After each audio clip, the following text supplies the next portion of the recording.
Hello, my CNC brothers and sisters. I'm Garrett with IDC Woodcraft with... I'm Andy from Andy Bird Builds. And we have gathered together with the IDC Woodcraft team to do a donation that we have worked on for a little while to the Purple Heart Project. So this is Brent Nelson, and he is the Director of Development for Purple Heart Project.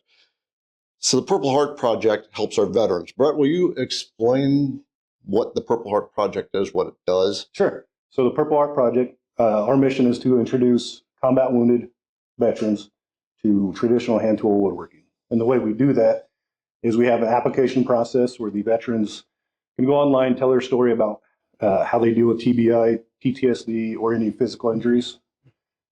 We collect those applications, we review them, and then we select 42 veterans a year to send them up to Rob Cosman's hand tool woodworking class. During that class, they learn how to do dovetails, mortise and tenons, how to sharpen all their tools. So we send them up to Rob Cosman's hand tool woodworking class, where they all receive roughly $4,500 worth of hand tools. And during that course, they learn how to use all of the hand tools, including saws, planes, chisels. And they learn how to sharpen them, and then learn how to make dovetails, all 100% by hand, while they're at the class. So how did the Purple Project start? You have to forgive me on how many years ago it was, but a veteran had reached out to Rob looking for some seconds on hand tools that he was selling. And basically he had told Rob that woodworking kind of helped find a calm for him, calm down his PTSD and TBI. A light bulb went off for Rob to say, hey, we should do this for the veterans. So Rob on his own started getting some veterans to a couple of his classes, and then slowly ramped up to some donations. And then 3 years ago, the Purple Heart Project officially became a 501c3. And from there, Luther Sheely, who's our executive director, basically ran the show for himself, or by himself, for about 2 years, and then brought on myself and a few other volunteers. So this is just U.S. veterans, or? No, not U.S. only. Majority of our veterans are U.S. The next would be Canada. Then we have a few from Australia, one from Ireland, I think one from another country I can't remember right now. But we do take veterans from all around the world. So if you're a combat wounded veteran, meaning that you've been to a combat zone and you deal with PTSD, TBI, or an actual physical injury, go to our website, thepurpleheartproject.org, and apply. And so what is the application process? So well, first of all, you said that, so it's any veteran from any country who's been to a combat zone. Yep. Yeah, combat. Okay. Okay. All right. So how do they apply? How do you choose who is coming on board with this? So there's an application process. Basically, the veteran gets online, fills out the application. They ask, of course, like to quantify that you actually served in the military, you were deployed. So we ask for some documents that prove that. Then we ask for a few short paragraphs of how you actually deal with your injuries and how it affects your everyday life.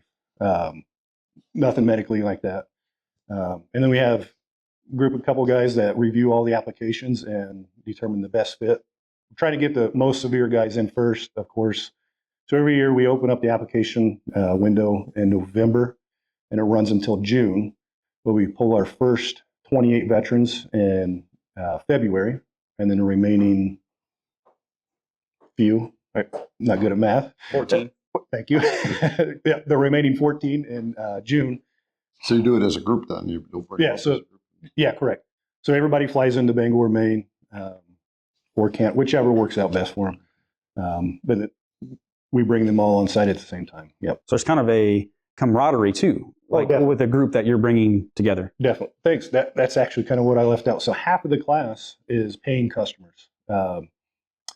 And there's been some veterans that are paying customers, and most of them are civilians. And having that interaction between this paying customer, generally civilians, with the veteran kind of helps the veteran, but it also helps the civilians, because a lot of the guys will pay just to come up there. They don't care about woodworking at all. They came through the class just to experience it with the veteran. Mm. But that's a huge growth for both sides, and then helping to get the word out. Andy and I both know that there's a lot of military veterans that are in the CNC woodworking space, and you were at a show where you ran into the Purple Heart guys, and you guys were at a show where you ran into Purple Heart guys. So how did you guys like say we got to be a part of this? What was the deal? What really kind of inspired you to want to donate to this? Yeah, so the last 2 years, I attended the Texas Woodworking Festival in Austin, Texas, and this is where I met the Purple Heart Project. I talked to several people in the booth and got familiar with, they introduced me to what you just heard, and I was like, that's really cool. And me personally, I get emails from veterans in asking about CNC questions or how to get into CNC, and although CNC and hand tools are kind of two different disciplines, they still, Still a craft. it's still a craft, definitely. Yeah, woodwork or CNCs are tools. Yeah. Yeah, so during the course, Rob does know that a lot of people that are not going to do 100% traditional, because at the course they do take rough sawn lumber and actually mill it out all by hand. He knows people are not going to do that. Yeah, So we yeah, do a yeah. hybrid, once you get back home. And then a lot of guys, like myself, I went through the class and then I came back home and I had a lathe that I hadn't used ever. And I finally decided maybe I should do something. And now I enjoy turning a lot more than the hand tools. So kind of there are skills that translate between both of them, definitely. So yeah, we came across a project about a month ago in a YouTube video where we're testing different router bits. And rather than, it hit us, me and my team, we're like, we don't want to just throw this wood away. We're testing bits. How about we make something of use to our CNC community? And that's where this came in. I designed this quick knockdown tray that holds 10 router bits or CNC router bits. And then I had the Purple Heart project in the back of my mind. And it kind of all came together. I was like, you know what? This is a good opportunity to partner with them and raise money. So we sold these for $10 and donated all $10 to the cause. So that's kind of how our project. And then Garrett and I have worked together on different things. Mm-hmm. I found out that they were doing their own separate fundraiser for the Purple Heart Project. Yep. So, yeah. Yep. And so you two ran into the Purple Heart guys too. So what's the backstory on that? Well, ran into is quite a funny word because I was actually pulled into the booth with the Purple Heart Project because one of the guys recognized me from our Wednesday night live stream. They're like, Julianne, and I'm like, okay, hello. So got to talking to them and just hearing what their mission's about just kind of touched. It struck a light bulb because at IDC we do many donations. We work with many nonprofits. So it was just automatic. It was not even a second thought. We are definitely going to add them to our donation rotation, as I'm calling it, because we are already making donations to Wounded Warriors Fund, Disabled American Veterans, St. Jude, Missing Alexis, the local food bank. So many, and so many more that we have on our list to donate to. So it just made sense. So many of our customers are actually veterans, as we mentioned before. So there was really, all the guys there, they're great. So they're just the charisma that they were putting off is like, no question, we're donating to them. Yeah. So. Yeah. That's one of our core values at IDC is to pay it forward to folks. We've donated over $80,000 now to various organizations.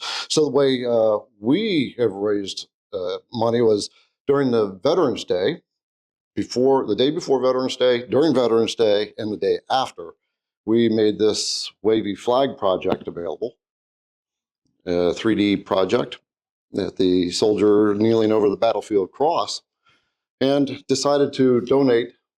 We were originally saying 75% to something, and we said, screw it, we'll just do all 100% of this would be donated to the Purple Heart, and then we said we were going to double it, and we more than doubled it. So how many did we sell? $4 a file. How many did we? I don't know. I had people buying multiples of the digital file just to continue to add proceeds to the Purple Heart Project Foundation fund. That's so cool. And how many did you sell? So we sold 130 9 of these Out trays of how many? out of 450, Okay. which is great, which is fantastic. We had people buy several. Our biggest order, one person bought 10 of them, which was really cool. And so we 139. Yeah. Okay. Yep. Awesome. Yeah. So very cool. So it's a routine that we do, and because Andy's doing this, we're going to team up with him a lot more on projects like Yeah, this. 'Cause absolutely. It feels so good to pay it forward. So we have a check, and he has a check that we're going to donate to the Purple Heart. Right? You're going to be the recipient of it. All right. So Andy. Yeah, I can go first. So we sold 139 trays. That $10 a tray, that is 1,390. And I rounded that number to 2,000. Oh. So here's $2,000 from the Andy Bird Builds community Yes. Thank you. and Andy Bird Builds. Thank you. Thank you. Yes, thank you. And from the team at IDC Woodcraft. From IDC Woodcraft, from the sales of our wavy flag file, as well as the generous donations that actually happened during one of our YouTube live streams. That was almost $300 worth of generous donations towards this. Altogether, we are going to donate $4,000 because we upped it a little, but Thank you very much. Yeah. Thank you. Thank you. Yeah, it's an honor to be able to Absolutely. be a part of that. And I would like to actually come out and see what you guys do. Oh, definitely. Maybe we can Definitely. plan a trip to do that. That'd be cool. Yeah. So what does the money go towards with the veterans? Yeah, so we 100% fully fund the veteran. So, and that's from flying them up to Canada. We house them, feed them, send them through the class, and then we fly them back home. And then we also outfit each veteran with roughly $4,500 worth of hand tools that they bring home with them. Wow. And then once they do get back home, we find somebody local to them to build a woodworking bench for them. So the Purple Art Project donates the vise and the plans to whoever builds the bench. The bench builder donates his material and the time to build the bench, and then they deliver it to the veteran. So if you're interested in building a bench, reach out to us, thepurpleartproject.org, to get on the list to be a bench builder. We're looking for them worldwide. A So workbench, huh? yes, sir. So you guys are flying the guys up. You're giving them room and board. Yep. You feed them. Yep. Very well. Yeah, very well. And how many days? So total now it's about 8 days. So they generally fly on a Saturday to Bangor, Maine area usually, and then they stay overnight there, and then we come down, pick them up, take them across the border. They do a full 5.5 days in the workshop, and then they fly back out the following Sunday. So all the money you receive goes to this whole thing. It's all completely, and it pays for everything for these Correct. guys. Correct. So our yearly spend right now for the Purple Art Project is about $350,000. Last year we just met that goal, and then this year I think we're on par to meet it again. So Let's see if we can hit this up to $500,000. That would be that would be huge because we are looking for other avenues to teach more and bring in more veterans as well. So Rob's shop is in Grand Bay on the east coast of Canada there, just right across the border. It's about a 2-hour drive from Bangor, Maine. So Okay. and he has people stop by all the time during the shop, and he loves it. Loves showing people what we do up there. So anybody wants to stop by, check out his shop, stop by anytime. We'll put the information in the description of this video, and we will continue to keep donations going Thank you. for stuff like this. So if we have something set up specifically for you guys, then we will link that down below in the description of the video as well. So with that, really honored to be able to be a part of the family, the community that we're very much involved in, and being able to pay it forward and help other people come in, whether it's through hand tools or through CNC. Who knows? Maybe we can get some CNC going into Definitely. into these There we guys. go. Definitely. Yeah, we're always looking for new avenues to teach more veterans other skills. So Yeah. All right. something could work out. All right. Until next video, we'll see you. Thank you.